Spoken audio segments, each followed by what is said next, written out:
passed on Nikola Jokic 40 times in the draft. Too slow, too unathletic, body not NBA ready. 10 years later, he's a 3-time MVP and NBA champion. The scouts who dismissed him are still trying to figure out how they missed so badly. From a small town in Serbia to the pinnacle of basketball, Djokovic's journey defies logic. How does someone who appears to move in slow motion dominate the fastest, most athletic leagues in the world? Today, we uncover the secrets behind the rise of the Joker, a basketball genius whose mind triumphed over supposed physical limitations.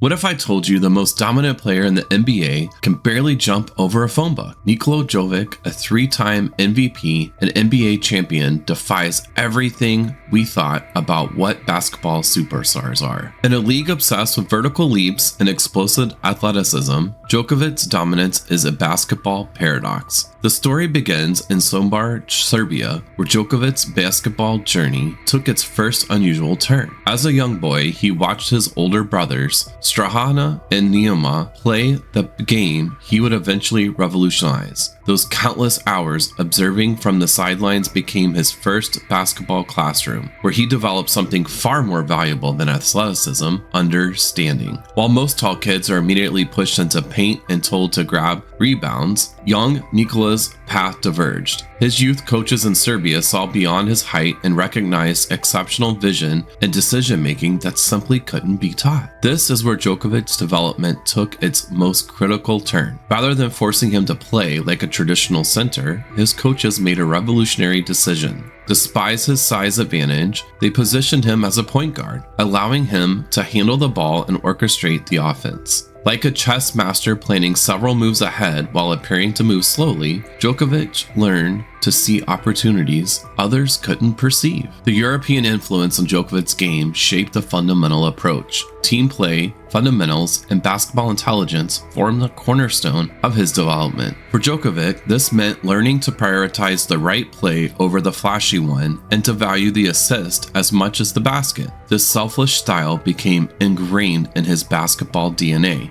While his peers practiced dunks, Jokic mastered the perfect pass. While others worked on crossovers, he developed court awareness that allowed him to see plays unfold before anyone else. The result? Consider his signature one-handed touch passes in traffic, flicking the ball to a cutting teammate while 3 defenders converge on him, without even looking in the recipient's direction. These passes seem to defy physics, threading needles that other centers wouldn't even attempt. This unique set created a predicament for NBA scouts. Their evaluation metrics weren't designed for a player like Djokovic. Traditional measurements, vertical leaps, sprint times, wingspans, all failed to capture what made Djokovic special. On paper, he looked like a slow, ground-bound center with limited potential. In reality, he was a basketball savant whose mind moved faster than any defender. The Serbian paradox became complete. A player whose physical limitations became his greatest advantage. Because Jokic couldn't rely on jumping over defenders, he learned to outthink them. Because he couldn't blow by opponents with speed, he developed footwork and touch to create space in other ways. His slow body forced his mind to accelerate, creating a player who progresses the game at a different level entirely.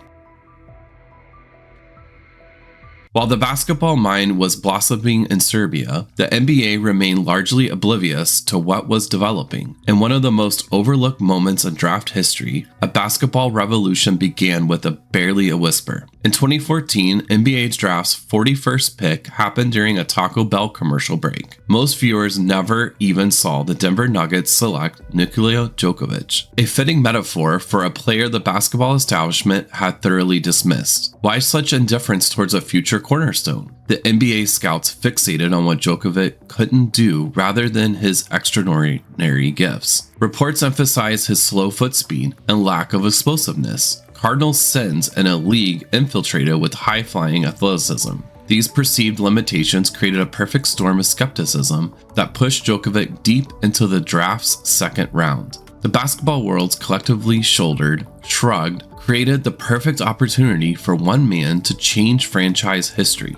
Rafael Juk, an international scout for the Nuggets who recognized a basketball intellect operating on a different frequency, saw beyond conventional metrics. While others tracked vertical leaps and sprint times, Jok witnessed creativity that wouldn't be qualified in traditional workouts and past vision that defied measurement. His passionate advocacy convinced Denver to take a chance on this Serbian curiosity. Yet, even after being drafted, Jokic wasn't embraced as a savior. His early Denver days felt more like an experiment than a coordination. He arrived overweight by NBA standards, stumbled through summer league performances, and showed little resemblance to what fans expect from a franchise player. The Nuggets initially viewed him as a development project, someone to stash overseas or solely groom over several years. This overlooked talent required someone willing to challenge basketball's orthodoxy. Enter coach Mike Malone, who made a decision that seemed almost reckless, rebounding an entire NBA offense around a second-round pick with limited experience. Malone handed Jokic the keys to Denver's offensive kingdom, positioning him as a decision-maker, the hub through which everything would flow. This bold strategy placed immediate resistance. NBA analysts scoffed at the idea that a slow-footed center would be the focal point of a modern offense. The league was trending towards small ball lineups, emphasizing speed and space. Even within this organization, the skepticism lingered about whether this approach would succeed against elite competition. Once Malone fully committed to the Jokic-centric system, the results were immediate and undeniable. The offense flowered around his unprecedented skills. Teammates found perfect rhythm playing off his passes. The assist piled up at a historic rate for a center as Denver's offense efficiency soared. The Nuggets had discovered basketball's market inefficiency. While other teams chase ultra-athletic big men, Denver invested in basketball intelligence. They built a system leveraging Jokic's extraordinary court vision and decision-making, challenging fundamental assumptions about position and play style in the modern NBA.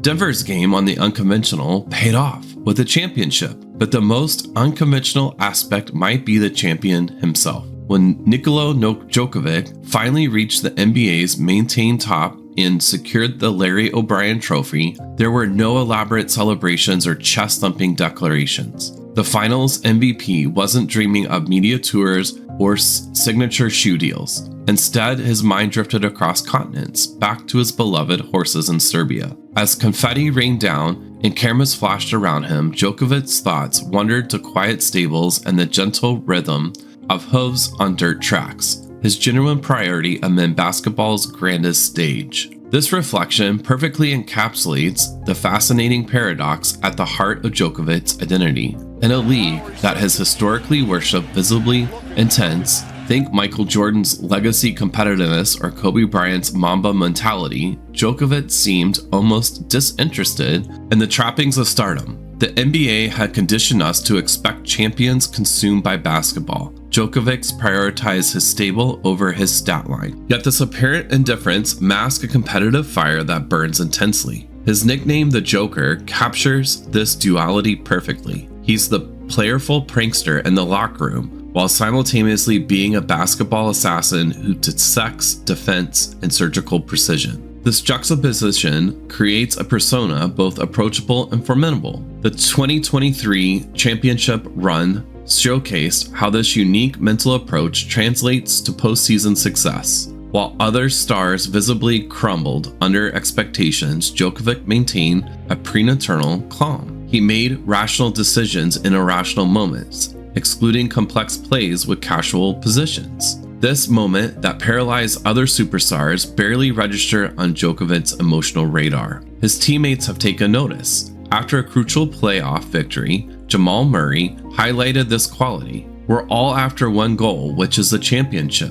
and it's cool how selfless he is. That's one character trait of his that I can generally say is pretty amazing. How those individual accolades don't drive him at all. This insight reveals Jokic's understanding that personal achievements mean nothing without collective success. Following their championship win, coach Mike Malone offered similar observations, noting that Jokic is almost embarrassed by the attention. He just wants to be one of the guys in the locker room, have fun, work hard, and win another. This humility creates a stabilizing presence throughout the team culture. What makes this approach so effective is its central paradox. By caring less about basketball as a life-saving, defining pursuit, Jokic performs better than many who are consumed by it. His perspective gives him emotional detachment that translates to clear decision-making under pressure. This psychological advantage proved decisive during Denver's championship run. While opponents faltered in clutch moments, Jokic remained steady, making the right play time after time. His contradictory traits, casual demeanor paired with fierce competitiveness, creates a composed clarity that traditional intense competitors often lack when pressure peaks. What truly sets Nikola Jokic apart isn't his skills, it's how he elevates his entire team through selfless play. While most superstars chase their own highlights, Jokic finds genuine joy